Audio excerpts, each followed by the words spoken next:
Alright troops, it's your man Chris Scullion from TireRollHack.com. Now recently I got to go to Nintendo HQ to play some of their E3 games, and one of them was this, Marvel Ultimate Alliance 3. So yeah, thought I'd show you some of the footage from it. As with some of the other demos I've been kind of recently putting on my YouTube channel, Nintendo have put a restriction of 10 minutes on it, so I can't show you more than 10 minutes of gameplay. But luckily the demo only lasted about 11 minutes anyway, so the only thing I've cut out is there's a bit later on where we kind of go into a character select screen to mess about with upgrades and stuff. I say we because this is a 4-player demo. So at this point we all got to choose our heroes. I'd stuck with Wolverine, so I'm the kind of red cursor, and everyone else kind of chose their own dude or dudette, as it were. It was really awkward because you had to choose with A and then come out with B, like back out with B, which was a bit awkward, but either way, that was fine. And yeah, so for the most part this footage is uncut, unedited, other than the bit which I'll point out later on where we jump into a menu to add some upgrades, and that bit takes about a minute, so I just hacked that entire bit out so that you can just mainly see gameplay, which is nice, very lovely. So here's the game. It's Team Ninja's developed this one. If you aren't familiar with the previous two, which weren't developed by Team Ninja, it's essentially kind of run about a hack and slash type game. Very easy to get into, and you just basically run about kicking the hell out of anything you come across, and it's fine. I've quite enjoyed this. The only issue I had at this stage is that with 4 players it can get a wee bit manic. I mean, they've obviously put these really thick outlines around, coloured outlines around each character, so you can track yourself quite easily. So obviously I'm the red one because I'm Wolverine.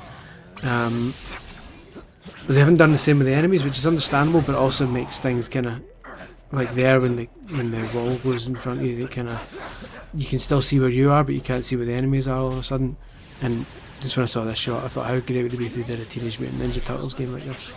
But for the most part I've enjoyed what I played of it in this demo, but there's shots like this which are too far out to kind of really properly see what's going on, and lining up attacks becomes really tricky at that point. However, that said, from what I've been told, and I get a chance to play it, from what I've been told, the single player mode is a different camera angle. It goes kind of, from what I've heard, it potentially goes like kind of third person over the shoulder, which I reckon would be a far better way to play it. I understand why you'd have to kind of zoom this far out for 4 players, but it seems too zoomed for me, to the point where a lot of the times you're kind of just confused as to what's going on. So yeah, I since I'm very much a solo player anyway, I'm looking forward to kind of getting to grips with this single player mode of this and seeing if it brings the camera down a bit more and makes it a bit easier to kind of keep track of things, because as it is just now, it's carnage, which is lovely, but yeah, it's tricky when the camera's zoomed out this much to properly get a grip as to what's going on. So yeah, there's kind of stealthy bits here, but they're not really stealthy. It says avoid being sighted by the hand. All you really do is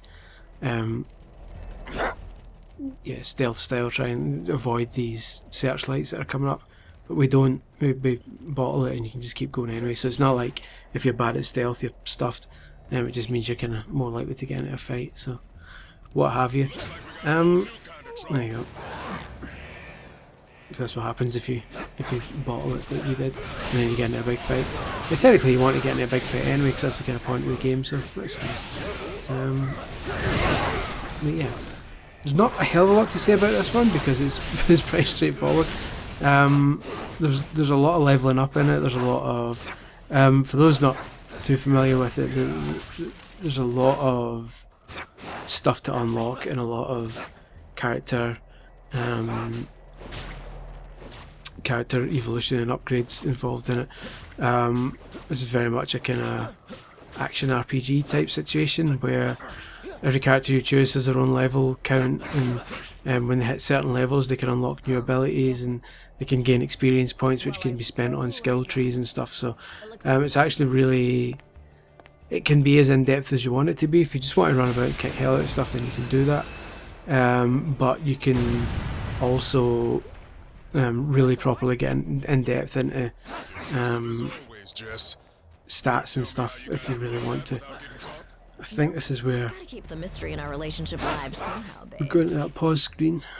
Yeah, so this is a pause screen, so I've just fast forwarded to the end of that bit because we took a minute or two to kind of upgrade our stats and add some new abilities, but you don't want to see that, you want to see some more gameplay. You can trigger these kind of special moves, as you can see on the left tutorial there. You can do these, you can basically, you hold the button down and do, there's like an up, down, left or right special attacks. You've got up to 4 special attacks as you level up. But you've also got these synergy attacks where if one of you does a special move, then the next person does a special move, then the next person, and the next person. You can do like really powerful super moves if you all trigger a special move within a certain window. So that's quite cool. That's quite satisfying when all 4 of you pull it off.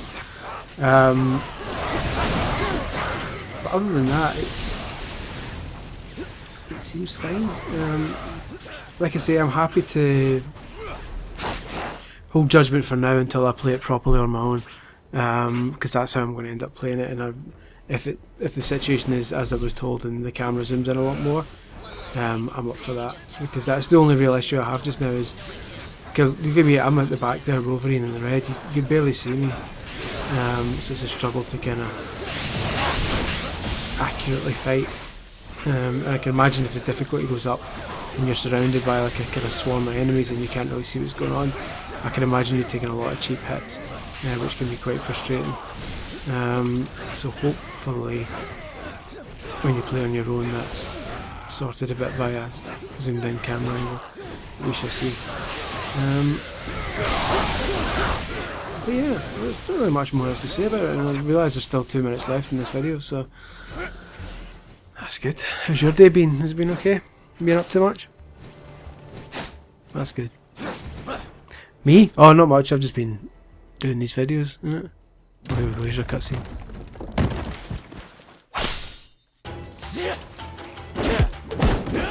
There's your man Iron Fist.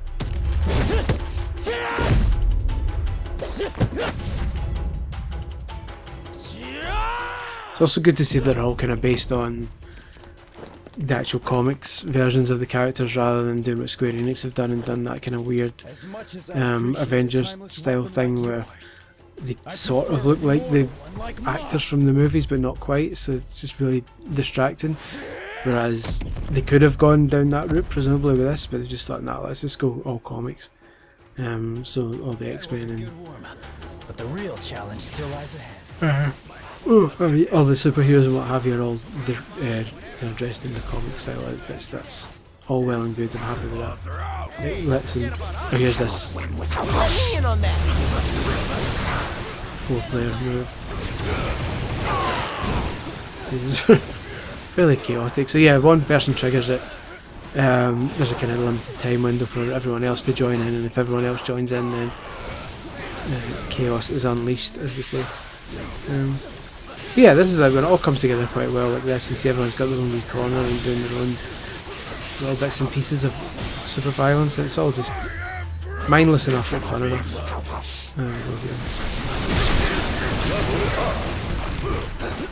So yeah, I'm looking forward to spending more than 10 minutes with it, because as it is just now, you don't really get a chance to learn the ins and outs and the minutiae of the combat, because at this point, first 10 minutes we've thrown in with 3 other people who I'd never really met before in the demo, and just kind of running about just mashing the button, and there's that kind of slight courtesy involved as well, where you don't want to steal other people's guys if they're trying to demo the game as well, and you're running in going, I'll have them, thanks.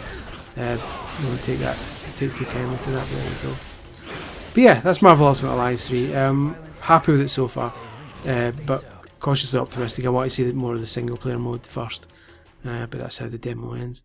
But yeah, that's it. Thanks very much for watching that. Please do visit TurtleHack.com for more gaming goodness, and obviously subscribe to this channel because there's a lot more footage from Switch and other systems coming soon. Thanks guys, bye bye.